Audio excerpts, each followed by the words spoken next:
everybody, this is Angela with Pretty Plans with Ange, and today we're going to be looking at the Law of Attraction Planner by Freedom Mastery.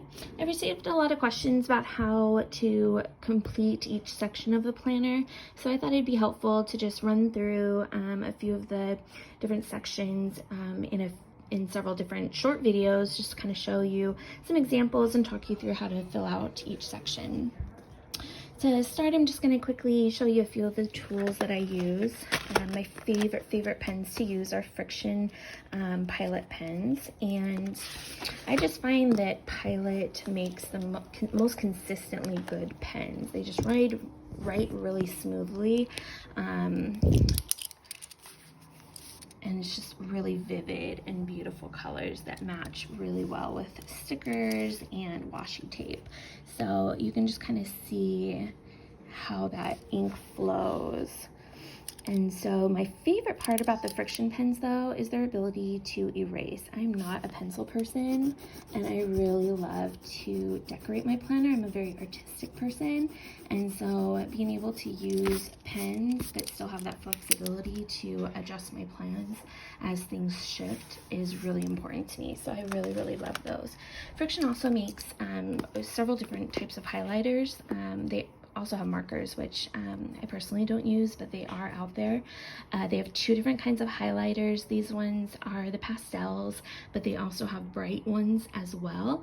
You can even get these as a 2-pack on Amazon as well. So really great tools to be using for any planner. To start, we're going to just look at the first few pages of the planner. For this video, I'm going to concentrate on the awareness and self-discovery, as well as the mission and vision statement pages of the planner.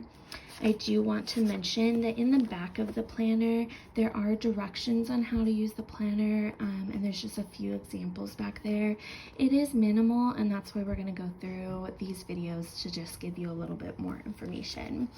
Keep in mind that I don't work for Freedom Mastery. I don't have any connection to the planner, and so I'm just kind of going through how I personally use the planner.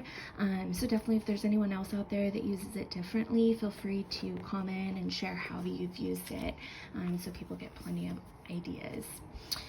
All right, so looking here up at the top, you'll notice that it gives you a time or suggests using a time limit for each question. Obviously, the reason they do that is we don't want you to get overwhelmed and sitting there overthinking each question. The idea is just kind of to write down the first few things that kind of come to your mind. It shouldn't be a stressful process, and you can always go back and change things as you go. So one thing to keep in mind in this first section is this whole portion here is to help you figure out what your true purpose is. So kind of keep that in the back of your mind as you're filling things out. The first question is, what would I want to experience in life if time and money were not an issue? So that can literally be anything.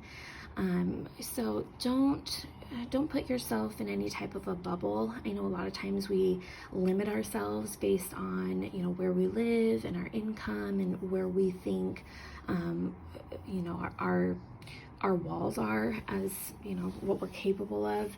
The idea of this is to break down those walls and just think, if there was no boundaries, what could things look like? So, anywhere that you'd maybe want to travel, what would your dream house look like? Is there a business you've always wanted to start? Maybe a luxury car you've always wanted to own, maybe live closer to a family member. These are thoughts sometimes that we block. So this is kind of a fun portion to just write down the first few things that come to mind. How you want to grow. This can again be in any section of your life, something that you want to build on as an individual. It might be a hobby, it might be a craft, it might be a mental, something like self-control that you want to grow off of, or whatever it is. Just kind of write down the first few things that come to your mind, and things that you want to contribute to the world. So you're starting to see these questions dive into what your gifts are. What do you what is natural to yourself? What, who are you? Why are you here? What's natural to you? What do you enjoy? And how might those natural gifts that you have be something that you can use, not only to give back to the world, but help you move through life and do things that you enjoy and be successful in. So where are you going? How do you want to be remembered when you're gone? And, in this question here, just an idea of, in your current path in life, where would you be in 5, 10, 40 years if you didn't change anything? And keeping in mind, like how do you want to be remembered? And in the path that you're going, are you meeting that image? And that kind of helps you determine what do you want to change in order to get to the goal of, how you want your legacy to look. If you achieved all the life goals, how would that make you feel? And how can I feel that way along the way? Everybody's idea of achievement and success is going to look different. And so it's really important for us as individuals to kind of think about what success looks like for us as individuals. And I think in this portion especially, if our life goals are so big and we don't feel satisfied until we meet those goals, it's very easy for us to be unfulfilled for many years of our lives. And so that's kind of where they're getting at when they say, how can I feel that along the way? So, just kind of be thinking, is there maybe little goals? What else are some things that can help you feel satisfied and fulfilled and excited and enjoying life as you work towards your goals? A lot of these questions are pretty straightforward, but I just wanted to touch on a few of those things. And certainly if you have any questions regarding any of the questions, feel free to post and we can go over them. Now, the last two sections on here is about the vision statement and the mission statement.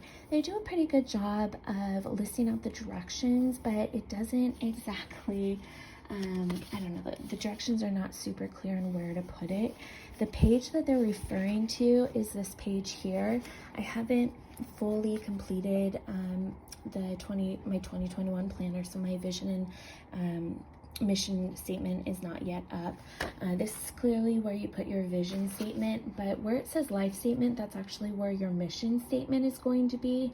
Your life statement is coming up on a separate page. Let me see if I can find it here. Yes, so creating your life statement. So that's actually a separate section. So yeah, just to kind of help you out with these two portions. So that's everything that we're going to go through today. I hope that was helpful for some of you. Stay tuned and I'll be posting a video coming up on how to do the next section, which is goal setting and creating harmony on all levels. Thank you.